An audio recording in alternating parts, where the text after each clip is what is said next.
प्रेमी दीपक दुल्हन काजल को ब्यूटी पार्लर में गोलियों से छन्नी कर देता है और मौके पर दुल्हन की मौत हो जाती है।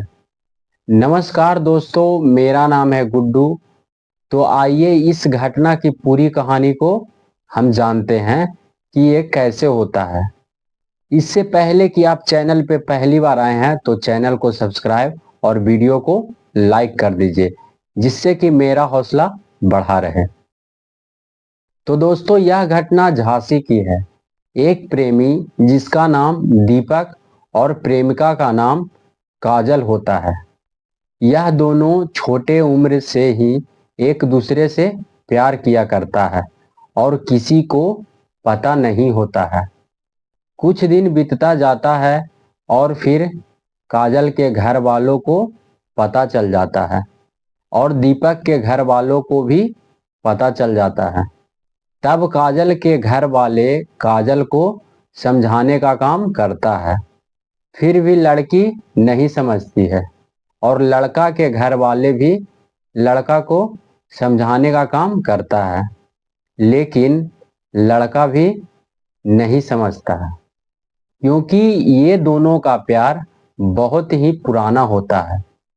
कुछ दिन बीतता जाता है और फिर दोनों में एक दूसरे के प्रति प्यार ज्यादा गहरा होता जा रहा था और फिर आखिरी में दोनों ने तय कर लेता है कि हम दोनों भागकर शादी कर लेते हैं। और फिर कुछ दिन बीतने के बाद लड़का और लड़की घर से फरार हो जाता है। जब लड़की वाले थाने में लड़का के खिलाफ एफआईआर करता है, तब लड़की खुद घर वापस आ जाती है और थाने में लड़का के खिलाफ कोई बात नहीं बोलती है, जिससे कि लड़का के ऊपर कोई केस नहीं होता है।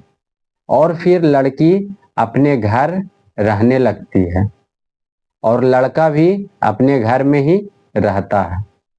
भागने के बाद दोनों में बात नहीं होता है, क्योंकि लड़की पे लड़की के घर वाले कड़ी नजर रखने लगता है। अब लड़का परेशान रहता है, क्योंकि बात जो नहीं हो रहा था।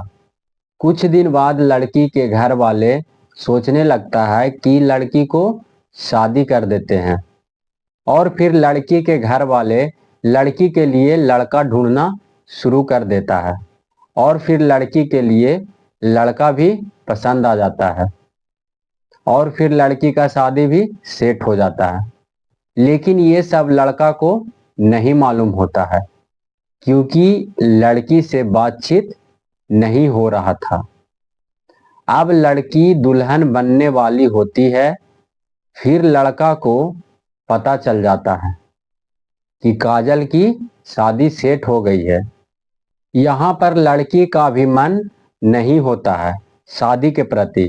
तब लड़की जिस लड़का से शादी सेट हुआ था, उसको से लड़की अपने प्यार के बारे में बता देती है। फिर भी लड़का शादी करने के लिए तैयार रहता है, क्योंकि लड़का को लड़की पसंद आ गया था। फिर कुछ दिन बाद शादी रहता है और शादी का सारा तैयारी हो जाता है। अब इंतजार रहता है बारात आने का।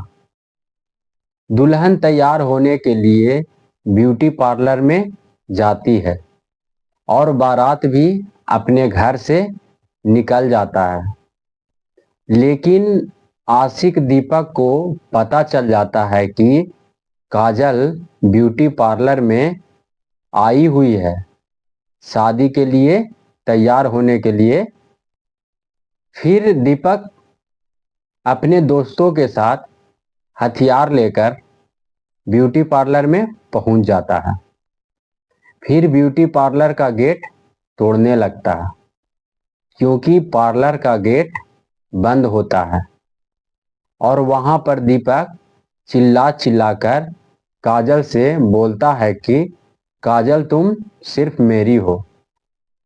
और फिर दीपक पार्लर का गेट तोड़ देता है और फिर काजल पर गोलियों का बरसात करने लगता है और काजल को छन्नी छन्नी कर देता है और वहां पर से दीपक फरार हो जाता है। मौके पर ही काजल की मौत हो जाती है और कुछ समय बाद वहां पर पुलिस भी आ जाता है। पुलिस लड़के के खिलाफ एफआईआर दर्ज करता है और लड़के को गिरफ्तार करने के लिए तैयार रहता है। फिर कुछ समय बाद जहां से बारात आ रही थी वहां पर भी सूचना दे देता है कि काजल को उसका आशिक गोलियों से मारकर हत्या कर दिया है। बारात रास्ते में ही होता है और वह वापस अपना घर चला जाता है।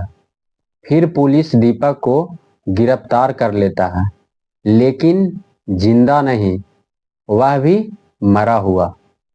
दीपक एक होटल में छिपकर रह रहा होता है, लेकिन पुलिस को जानकारी मिल जाता है कि दीपक होटल में ही छिपा हुआ है। और जब पुलिस आता है तब दीपक आत्महत्या कर लेता है और फिर पुलिस वहां से दीपक के लाश को पोस्टमार्टम के लिए भेज देता है। तो दोस्तों, आपने देखा एक साइको किलर आशिक की प्रेम कहानी। इस पर आपका क्या राय है, आप कमेंट में जरूर लिखिएगा, जिससे कि मेरा हौसला बढ़ा रहे। धन्यवाद।